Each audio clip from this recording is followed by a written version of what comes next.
Hey guys, it's Monet with Tech Life. Today is August 14th. It is a Monday.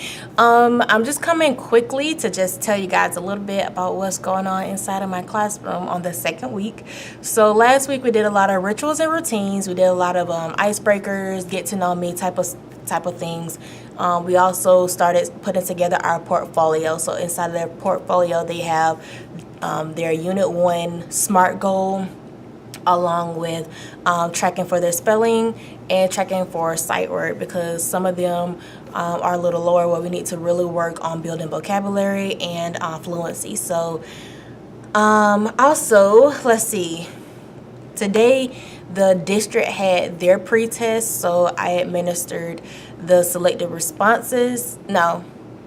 Selected response portion. Tomorrow is the writing portion. So Monday and Tuesday this week are assessment days. I only get my kids for 1 hour, and they literally do the test in 1 hour, and those that need extended time are pulled. So I'm not really doing all my fun stuff. I don't get to really teach right now, but we did start today with our morning meetings. Of course, last week we did do them a little bit, but this week we're hitting them hard. So the first thing they do when they come inside of the classroom is they choose their seat. They check their morning message, they get prepared, and then after everyone is seated, then we go straight into our morning meeting where we do our beginning class chant, which is basically today is a great day, to have a great day. So I will have a great day. Today is a great day. Today is a great day. You know what? We say this every single day, but I think because I'm rushing and I just finished, the school day is like, what in the heck is our chant? So I believe it is today is a great day. No, today is a great day. Today is a great day to have a great day. So I will have a great day. So it sounds a little crazy when I just say it by myself, but they know it, I know it, and it sounds really good, and it gets everybody positive, and they get really pumped, and it just creates that positive atmosphere from the beginning. So after we say our morning chant, I say, hey you guys, today is August 14th. It is the second Monday of the school year. I always feel like I'm broadcasting, but I'm just pumping them up, right? And so then we discuss what is an essential question, and I shared the essential question for the next step of where we are right now, which will probably be 2 weeks. Well, basically Wednesday and all of next week, this will be our essential question. And we did essential question, we did I can, and then we did and it was so cute because one of theirs is I can analyze the text to discover the heart of the story. So I can analyze, like just doing whole brain. And it's so funny because I have two classes that are very animated, and they love the gestures, and they like to speak and talk and do the chant. And then I had two periods that was like, really, Miss Brown, like this is so corny, oh my god, analyze, but I'm learning them, and I'm pulling them out of their comfort zones, and I'm just trying to get them really hype about what's about to happen next. And so we do the I can, and then we talk about the takeaway. And so that is our morning meeting. After the morning meeting, we talk a little bit about the pre-assessment. Like I'll tell them, hey you guys, this is from the district. This is not from our school. This is not from Miss Brown. Every fourth grader in our county is taking this assessment, and then I tell them how many questions, how many minutes, and then we begin. So that was our day for today. And then we also started my my shine cards. So I think I talked a little bit over the summer about my shine cards. So basically for classroom management purposes and incentive purposes for the rewards, I do Wonderful Wednesday. I wanted to do a VIP celebration at the end of the month. However, my grade level already does a monthly celebration, so we're not gonna throw that off the bus. So I'm doing Wonderful Wednesday once a month. You have to earn 25 stars, and I can show you the card. So this is the shine card. It has like a fun, encouraging word, shine bright. On this side, you'll see it has shine going down, and then on this side, they had 25 stars. So all 25 stars have to be punched in order to go to the Wonderful Wednesday celebration. I do have a handy dandy one of a kind hole puncher that punches in the shape of a star. And so I give them a hole punch when they do awesome, amazing, great things inside of the classroom. If they are disrespectful or just chronically off task, just like doing too much, then I take a letter, and once all letters are taken, they can no longer participate in this month's Wonderful Wednesday. So they definitely don't want that. And honestly, like the way my consequences go, they get a verbal warning, then they lose a dojo, and then they lose a letter and silent lunch. And so a lot of them stop at the dojo because, like I said, my grade level, we do a monthly celebration and they have to have so many dojos. So once I take a dojo, they're like, wait a minute, I can't go to the monthly. So for me to take a letter on top of that, they're like, wait, I can't go to the monthly or the Wonderful Wednesday. So it's really, really working, I'll say. And then on each card, it is printed the date that it started. And I like it. And they put it in their badge and they put it around their neck. And like, I just sometimes tap on the table, like, you know, give me your thing. But I really haven't had to punch anybody's, not for negativity. And then we also, like, I saw a student who was just, sitting like a learner, tracking me as I spoke, like just engaged. And I was like, you know what, we need to give him some shine. So when I went to Get Your Teach On, which really fueled my fire, like this classroom inspiration, this energy that I got. Yeah, thank you, Get Your Teach On, all the wonderful presenters. They taught us a little like chant. I forgot his name, Adam DeVico. If I messed it up, I'm sorry. But he taught one that was just like, you know, when you want to like really highlight a student for doing something great, and it was like bada bing, bada boom, he lit up the room. And so like that goes with my theme of shine. So like I had the students stand up and we mollywop. They told me what it's called. Yeah, cool teacher. So they bada bing, bada boom, he lit up the room, like that. And so like they get real giddy and like, oh yeah, I lit up the room. So that was today. So we like, I really just, it's amazing. Like the kids respect me and they hug me, and I think they just know they're loved. And every now and then they get kind of kooky, but nobody wants to be kicked out. Nobody wants to be like out of the circle.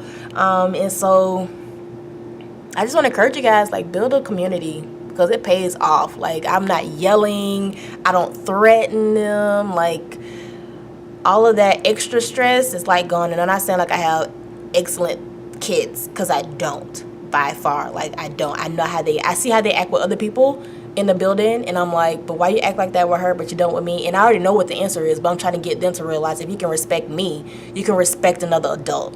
And this is not just a classroom principle. This is a life principle. Like in life, you have to respect people and listen to authority and all of that great stuff, because I want my students safe.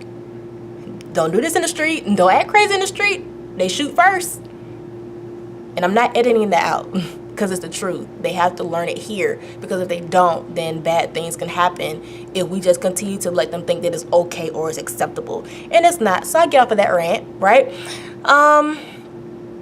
So Monday and Tuesday are assessment days. Wednesdays, we're jumping into the heart of the story, looking at story elements. We're going to do read alouds Wednesday, Thursday, and Friday. I am in the midst of choosing books. I know the strategy that we're going to apply. I know the activity that we're going to do. We're doing a foldable that's going to be inserted inside of their interactive notebooks, and then they have a chart. So the first day they do a foldable, the second day they do a chart.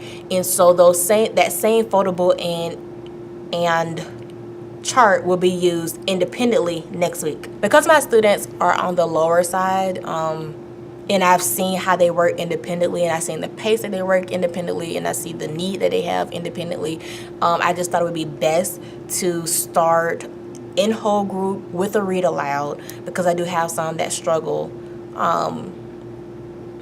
with reading. And so I don't want to waste time. So I'm going to model to them how to read. And when I say how to read, like literally just the little things. Okay, we read left to right. We can change our tone depending on who's speaking in the story. taking it, like chunking the text. I don't think a lot of students know to like chunk it. And if you get to the second page and you don't understand, you don't remember, go back to the first. Just like if you had a paragraph or you had like a short story and it was maybe 3 or 4 bodies or 3 or 4 paragraphs, encourage your students to chunk it. And after you read that first part, if you don't understand the second, wait a minute, hold your horses, go back, And so we're gonna do the song Cut It, Cut It, Cut It. And I know there's one way you could, like, I heard it and it's like, that sentence way too long, you need to cut it. And so I wanted to do that story way too long, you need to chunk it, chunk it, chunk it, chunk it, chunk it. I know I'm corny, I know it. So I'm gonna teach them how to chunk the story to be able to analyze it deeper and to be able to understand it and really read for comprehension and entertainment. So we're doing that this week. So I'm modeling it with them. We're gonna look at, maybe I'm thinking about reading the same text each day, and just going deeper and deeper, or reading at least 2 read alouds. So we'll see. I think because I'm on a schedule where we only get to meet for 1 hour, I'm thinking it might be best to just do 1 text and go deeper each day. That way next week when I put them into groups and I show them their groups, they will have an independent activity that they must complete independently, and then they're going to have an activity that they can do with their small group, and then they have a vocabulary tic-tac-toe or choice board that they're going to have to complete by the end of the week. And I like to do things like that because it teaches independence and it encourages independence. And I will start my small groups and we'll continue to work on the strategy of chunking the text and context clues. When you don't understand a word, phrase, yeah.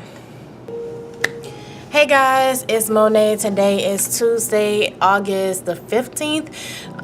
So today was a good day. I am sick. I caught the bug from my son. And honestly, if my son felt any way like how I felt today, then he has been suffering, because today I was dizzy, nauseous, like ridiculously nauseous, upset stomach, everything. Like the worst bug ever is what my child has, and unfortunately is what I have. But I was able to get through today, and I probably should just go home and take more medicine and lay down. Oh God, but I want to be prepared for tomorrow.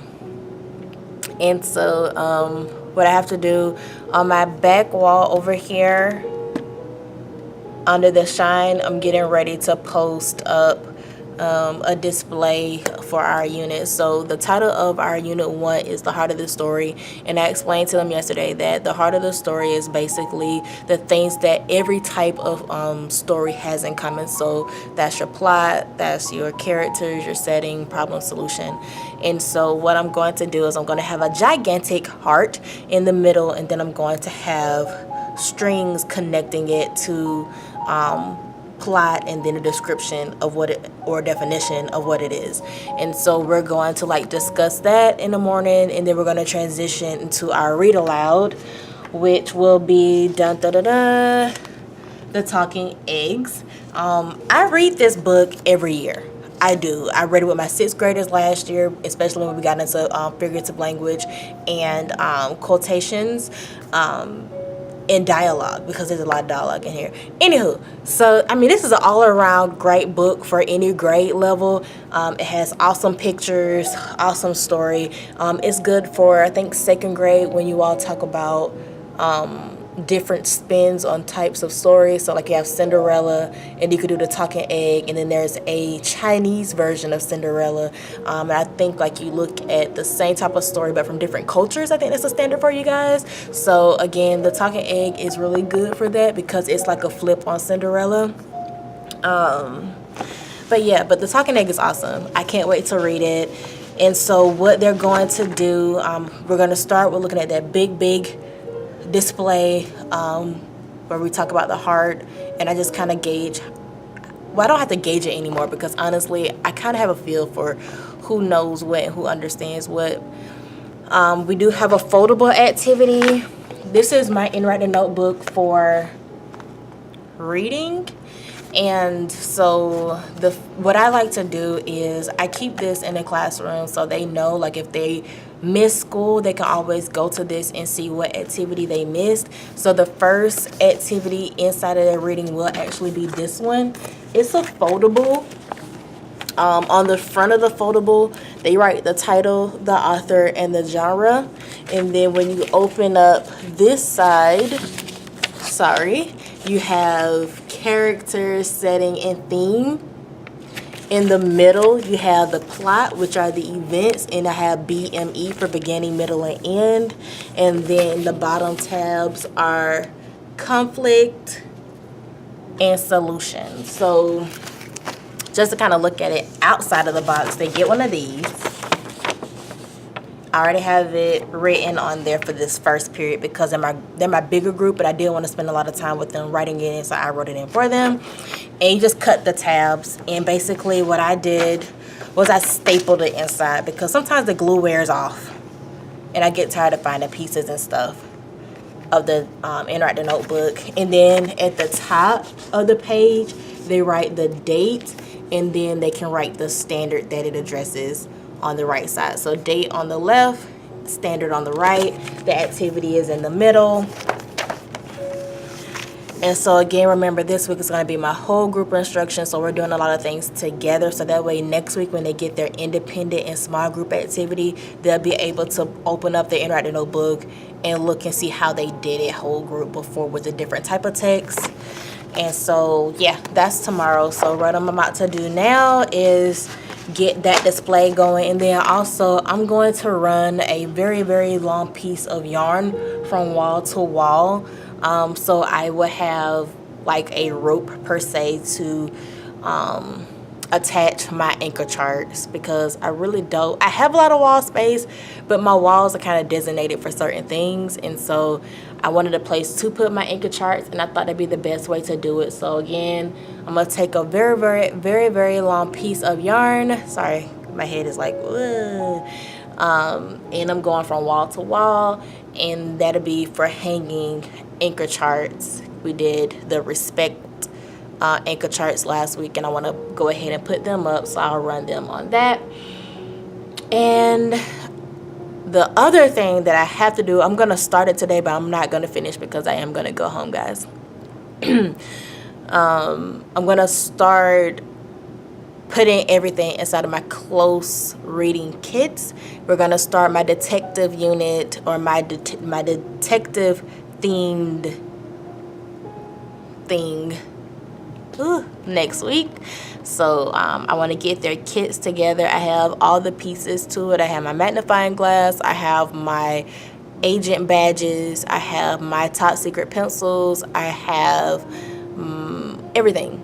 So now it's just a matter of like building it and putting it to the side, so that next week when we start, I am trying to decipher like what my outfit is going to be. I really want to wear a mustache because the kids will think it's funny. So I think I'm going to wear a mustache with a black hat. All the kids get a black hat. It's going to be their thinking hats. So they're going to get their black hat. And I'm going to wear a black hat. And I think I'm going to wear a all black suit, like my black blazer, white shirt, black pants, black shoes, black mustache, black hat. I think that's what I'm going to do, and then have a badge on. Yeah. So I think that'll be fun. And then I'm just going to like be like, agents, I need your help, and present them with the text, and then kind of have that dun dun dun dun dun dun Mission Impossible music in the background. So that's going to be next week. I'm so excited.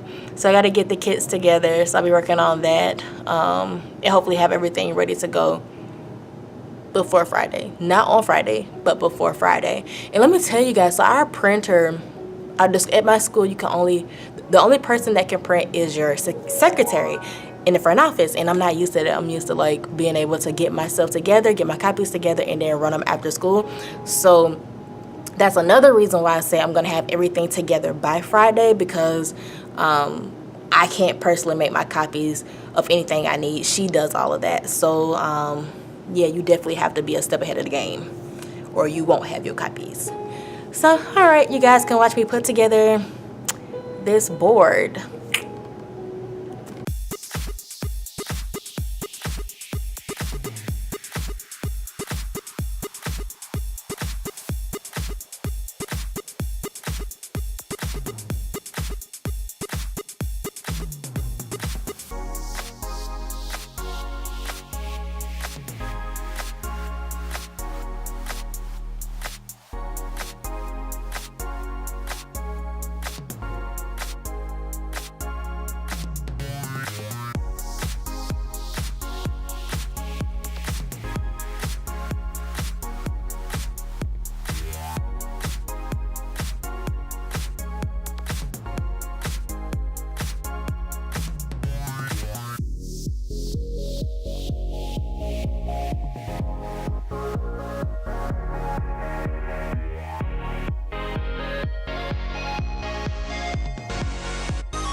Hey guys, it's Monet with Tick Life. Today is Wednesday, August 16th, and I just showed you guys a glimpse or a breakdown of my wall right now. My unit 1 is called the heart of the story, or I think it's the heart of the story, and it's just basically talking about story elements. And so I introduced it on Monday, just having a small conversation with them during our class meeting, and I just approached it in the sense of, hey, everybody in this room has a heart.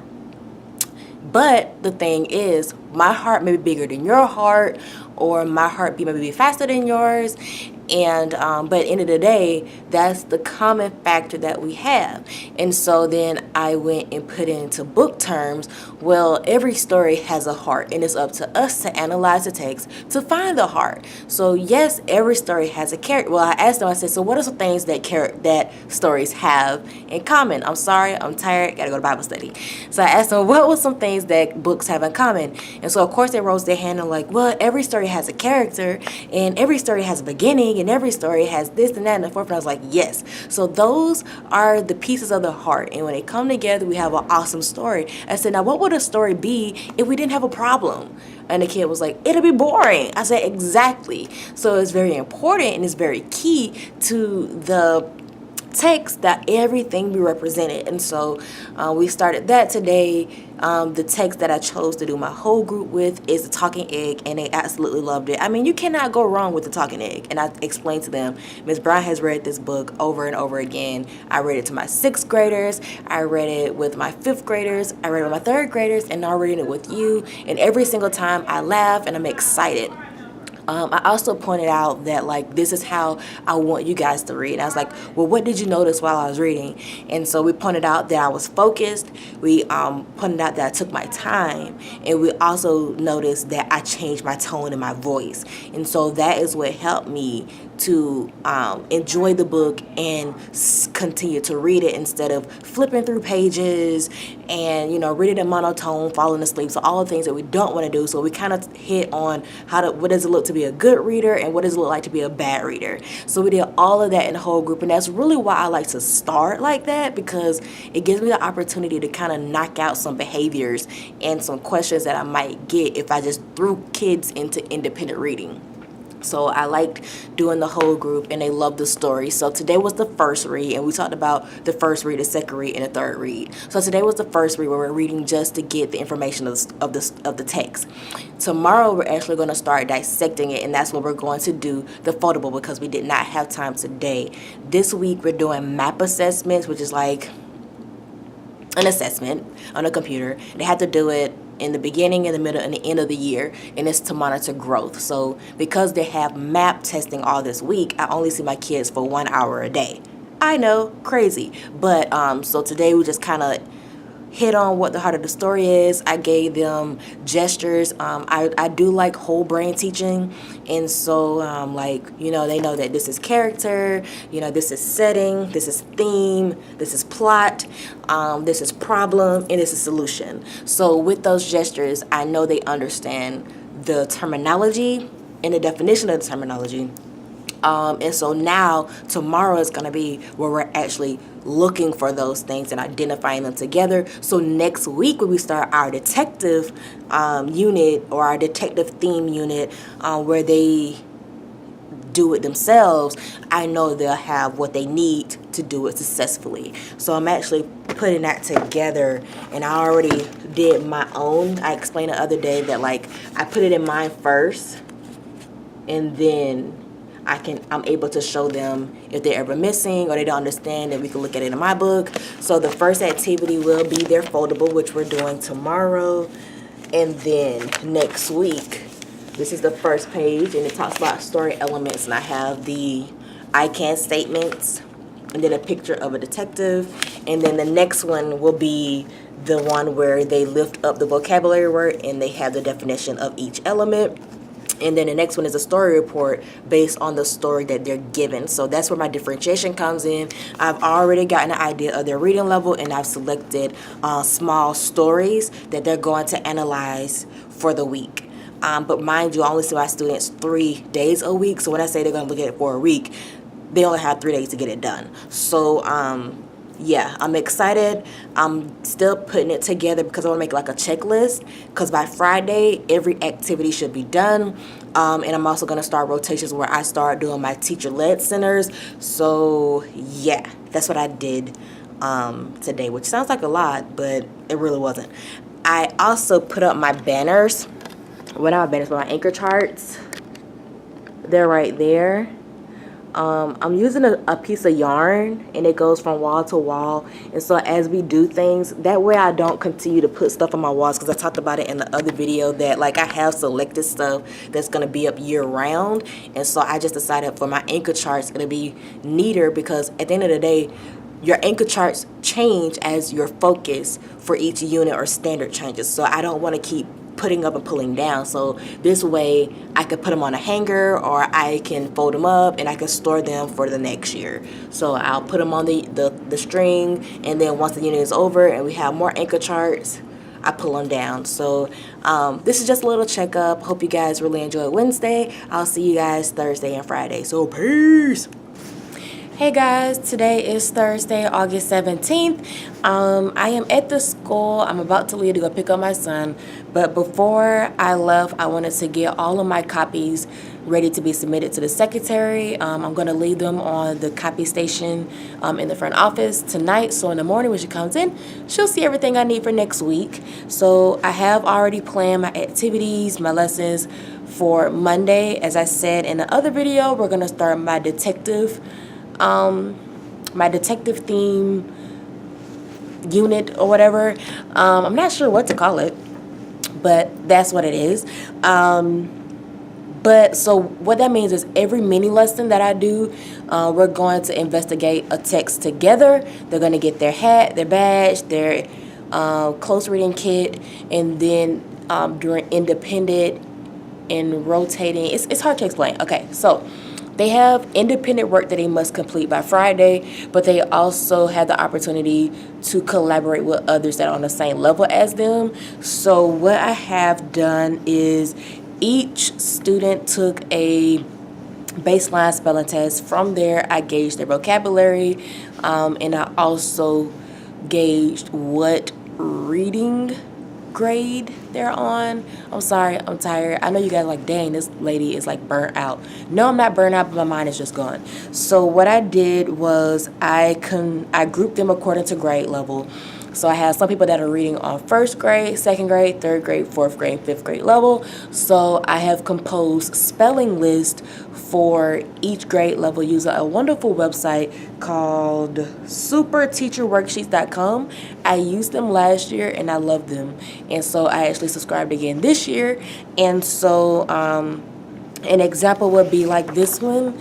It says spelling list A, so it doesn't say spelling list first grade. It just says spelling list A, and then it lets you know that this is the first week, so it says A1. And so next week it'll say, well, the next week after that it'll say A2, A3, A4. And as I see that their vocabulary is growing, as I see that their reading comprehension or their reading level is increasing, I can simply just bump them to spelling list B, or group B, or group C, group D. So it works in the letter format, not necessarily the numerical number, so they don't know what level they're reading on. Of course, if they were to look at their neighbors, they'd be like, dang, why is theirs so long, or why is theirs so short? But they don't know what the reading level is.